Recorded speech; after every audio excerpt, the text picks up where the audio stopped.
यासीन, कसम है कुरान हकीम की, बेशक आप ए नबी सल्लल्लाहु अलैहि वसल्लम रसूलों में से हैं और सीधी राह पर हैं। यह कुरान गजीज और रहीम की तरफ से उतारा गया है ताकि आप उन लोगों को आगाह कर दें जिनके बाप दादा को नहीं आगाह किया गया था, इसलिए वे गाफिल हैं। उनके ऊपर बात सच्ची हो चुकी है, इसलिए उनमें से ज्यादातर ईमान नहीं लाते। हमने उनकी गर्दनों में तौक डाल दिए हैं, जो ठोड़ी तक पहुंच गए हैं तो उनके सर ऊपर उठ गए हैं, और उनके आगे पीछे दीवारें बना दी और उन पर पर्दा डाल दिया, इसलिए वे कुछ नहीं देख पाते। चाहे आप उन्हें डराएं या न डराएं, वे ईमान वाले नहीं। आप उसी को समझा सकते हैं जो नसीहत मानता है और रहमान से बेखौफ होकर छुप कर डरता है। बेशक हम मुर्दों को जिंदा करेंगे, और जो कुछ उन्होंने आगे भेजा और जो निशानियां छोड़ी सब लिखते हैं। बस्ती वालों का किस्सा। जब उनके पास 3 रसूल भेजे गए और उन्होंने झुठलाया, तो शहर के दूर कोने से एक आदमी आया और बोला, ऐ मेरी कौम, रसूलों का साथ दो, वे तुमसे मजदूरी नहीं मांगते और सही रास्ते पर हैं। मैं क्यों न उस पर ईमान लाऊं जिसने मुझे पैदा किया। फिर उसे जन्नत की बशारत दी गई और उसने कहा, काश मेरी कौम जान लेती कि अल्लाह ने मुझे माफ कर दिया और इज्जत दी। फिर एक चीख से पूरी कौम खत्म कर दी गई। अफसोस बंदों पर, हर रसूल का मजाक उड़ाया गया। उनसे पहले कितनी कौमें तबाह की गईं जो लौट न सकीं, और सब हमारे सामने हाजिर होंगे।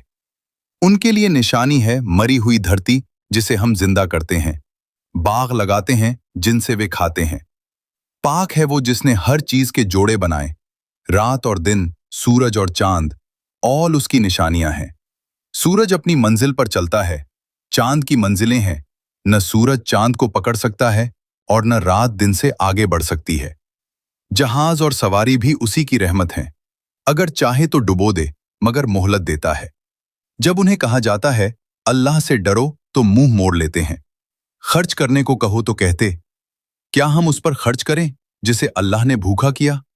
और पूछते हैं, कयामत का वादा कब पूरा होगा? बस एक चीख होगी और वे हलचल भी न कर सकेंगे। सूर फूंका जाएगा तो वे कब्रों से निकलकर कहेंगे, हमें किसने उठाया? कहा जाएगा, यही वो दिन है जिसका वादा रहमान ने किया था। आज किसी पर जुल्म न होगा। जन्नत वाले मजे में होंगे, सलाम उनकी खातिर।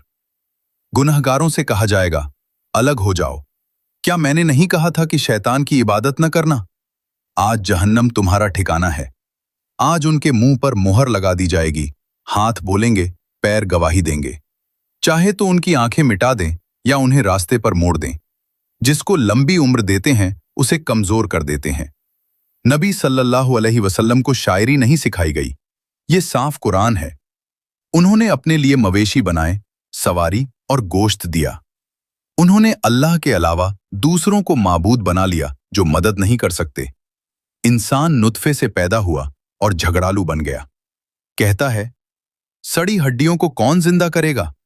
कह दो, वही जिंदा करेगा जिसने पहली बार पैदा किया। वही हरी लकड़ी से आग निकालता है। जिसने आसमान और जमीन बनाए, क्या वो दोबारा पैदा नहीं कर सकता? उसका हुक्म बस इतना है, हो जा, और वो हो जाता है। इसलिए पाक है वो जिसके हाथ में हर चीज की बादशाहत है और उसी की तरफ लौट कर जाना है।